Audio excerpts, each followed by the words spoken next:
Parehong nangangailangan ng big man ang San Miguel Beer at ang Magnolia Hotshots. At ang primary option nila pareho ay si Greg Slaughter. So ang tanong, sino kaya ang pagbibigyan dito ng San Miguel Corporation at ni Boss Ramon Ang at Al Francis Chua? Alam na natin ang istorya ng Magnolia Hotshots pagdating sa big men. Matagal na nilang kailangan ito para palakasin ang frontcourt nila at dahil nagretiro na si Mark Pingris at itong si Rafi Rivas naman ay matanda na at malamang ay magre-retiro na rin, kailangan na talaga ng katulong ni Ian Sanggalang doon sa frontcourt. At magiging magandang tandem kung sakasakali itong si Greg Slaughter, Ian Sanggalang at si Calvin Abueva. At magkakaroon na kaagad ng isang frontcourt ang Magnolia Hotshots na masasabi natin na kayang makipagtapatan doon sa ibang malalakas na team sa liga. Samantala ang San Miguel Beer naman, kailangan nila ng isang big man ngayon dahil hindi pa sigurado ang kondisyon ni Junmar Fajardo. Although nagpa-practice na si Junmar, inamin niya mismo na minsan nag-aalangan pa siya kung magagawa pa niya yung mga dati niyang ginagawa na moves dahil syempre matagal siya nagkaroon ng injury. Plus, si Arwin Santos ay 40 years old na at kailangan na rin ito ng katulong doon sa power forward position. Kung sakasakaling makuha naman ng San Miguel ito si Greg Slaughter, pwede na sa power forward si Tautua at si Santos at si Fajardo at si Slaughter naman ang sa sentro. So ang tanong ngayon, sino kaya dyan ang pagbibigyan ng San Miguel Corporation? Alam naman natin na ito si Greg Slaughter ay nasa Northport Batangpier, pero walang naniniwala na ito ay magtatagal dyan dahil kumbaga iyan ay naka-standby mode lang dyan at anytime pwedeng kunin, katulad nito si Christian Stan Hardinger. Kaya nga, tignan na lang natin kung sino ang kukunin dyan ng San Miguel Beer o kaya ng Magnolia Hotshots dahil siyempre sa bandang huli, nakadepende pa rin yan doon sa kagustuhan ni Boss Ramon Ang at ni Al Francis Chua at kung sino man ang makakakuha kay Slaughter ay sigurado magkakaroon ng malakas na frontline dahil kung idadagdag mo si Slaughter doon sa frontline ng Magnolia o kaya ng San Miguel, talagang makukonsider natin na isa na yan doon sa pinakamalakas sa liga. Mukhang hindi matapos-tapos ang mga kontrobersya tungkol dito kay Mikey Williams.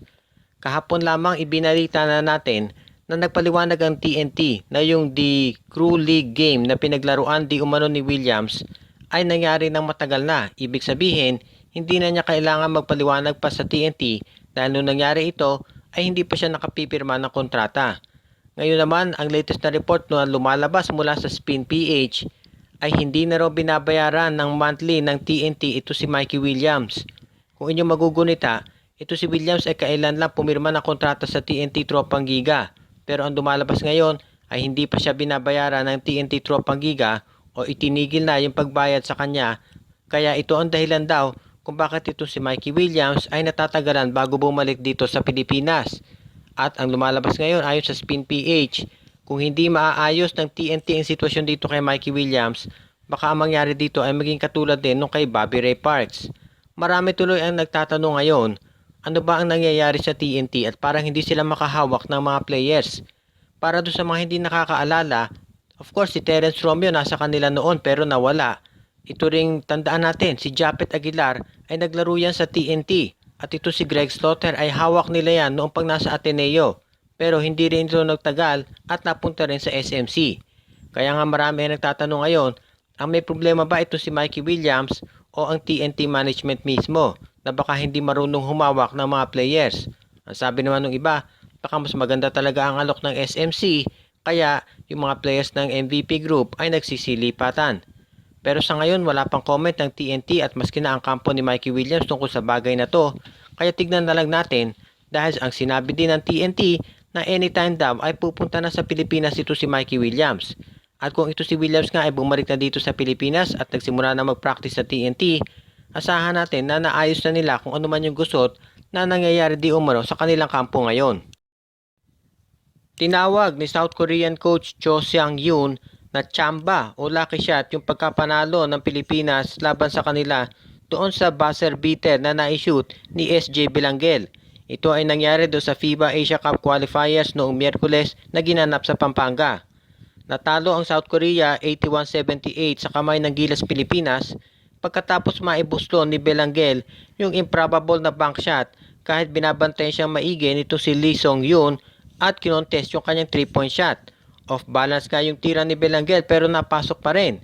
At dahil dyan sinabi ni South Korean coach Cho Sang-yoon na ito raw ay isang lucky shot o tsamba at wala raw silang magagawa para mabawi ito.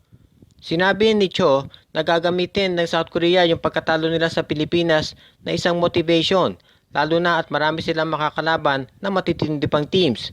Ang South Korea ngayon ay comprised ng mainly mga batang players mula doon sa Korean Basketball League at sinabi nila na talagang nahirapan sila sa Gilas dahil matindi ang depensa nito. Sinabi ng South Korean coach na matindi raw yung naging laban at maganda naman yung naging umpisa nila. Yun nga lang, talagang pinresyon ng Gilas yung mga gwardiya ng South Korea at yun ang dahilan kung bakit nawala ang flow ng South Korean do sa buong game. Ang South Korea naman ay nanalo noong Miyerkules o noong Huwebes pagkatapos nilang tambakan ang Indonesia 104-81. Sinabi ng South Korean coach na marami naman silang natutuhang lessons mula doon sa pagkatalo nila doon sa Gilas. Sinabi din nila na dahil nga dito sa mga pandemya nangyari ay hindi sila nagkaroon ng mahabang practice pero ngayon ay meron na raw silang idea kung paano maglaro ang Gilas at kung paano sila makikipag-compete dito sa susunod na makita sila. Sa ngayon, ang Pilipinas at ang South Korea ay nasa middle ng matinding paglalaban sa iba't ibang koponan dahil ongoing pa rin ang Gilas FIBA qualifiers. Ayon sa latest post ng basketball ng Pilipinas, mukhang meron daw isang long-time big man na pwede na lumipat ng ibang koponan ngayon. Hindi ito pinangalanan pero marami dyan syempre pwedeng kandidato. Ang most obvious ay itong si Bo Belga na hanggang sa ngayon ay nine-negotiate pa rin ng rain or shine ang posibilidad na ito ay may trade. Ang huling tinitignan nila ay yung NLEX Road Warriors at magkakaroon daw kasi ng panibagong offer ang NLEX at isasama na ang Blackwater doon sa deal.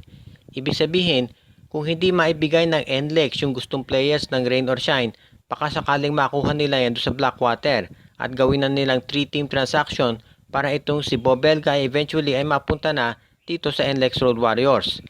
Alam natin ang kontrata ni Belga ay mag-e-expire na sa Oktubre ngayong taong ito at humihingi na siya ng extension. Yun nga lang, doon sila hindi magkasundo ng rain or shine.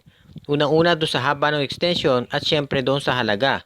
Mukhang ang gusto raw ng kampo ni Belga ayon sa mga sources ay magkaroon siya ng maximum contract dahil kumbaga ito na ang huling kontrata ni Belga dahil 34 years old na siya. Syempre naman ang rain or shine, ayaw nilang gumastos ng malaking player sa isang player na may edad na dahil gusto nila mag-focus sa mga bata nilang nakuha. Pero sa ngayon, gusto pa rin tignan ng rain or shine Elasto Painters at ng NLEX Road Warriors kung pwede pa nilang masalvage itong trade na to at magawa ng paraan. Marami din na nagsasabi na baka ang tinutukoy dyan ay itong si Asi Taulava na ang tingin nga ng iba ay dapat na magretiro pero gusto pa rin niya maglaro at ayon kay Coach Shengyao mismo ay nasa kondisyon na.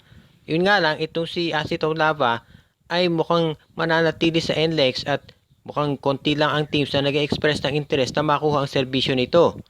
Ang tingin naman ng iba baka ang tinutukoy dyan ay ito si Mauricio na alam natin na hindi na gusto ni Coach Shengyao at gusto na nga niyang alisin doon sa team niya. Pero mukhang hindi trade ang mangyayari dito kay Mauricio dahil sa lumalabas na reports baka talagang bitawan na lang to ng NLEX at ito ay maging unrestricted na free agent. Shout out kay Jerry May Lumibaw, Miu Miu Aces, Joshua Giray, Princess Marmel Imbang, Patrick Unabia, Mario at Marlon Bautista, Joseph Pineda, Tim Tim at Hermosa Family, Amo Marlu, Jude Andan, Alexis De Terala, Mary Jane De Mesa, Santillana Family ng Nueva Ecija, Ronald Berbosidad, Raymond Amoranto, Samson Family at XO Boys, Paul Santa Ana, Art Castro, Christian and Lyra Arahan, Rico Olarte, Renzo Felix Family at Sol Mirano Family, Lenod Ojeatans, Ostreet Vlogs, Jose Huntilla, Dexter Domer, Rodel Saldana, Andrew Anyosa, John Cantos, Eduardo Santillana, Len Santillana, Brian Andres, Jonathan Aquino, Marvin Cruz at Eradat Boys, Dion Mercado, Jonel Alagon Family, Val Mercurio Family, RG Bueno, Raven Banyes, Judy Villarosa at Joel Levantino.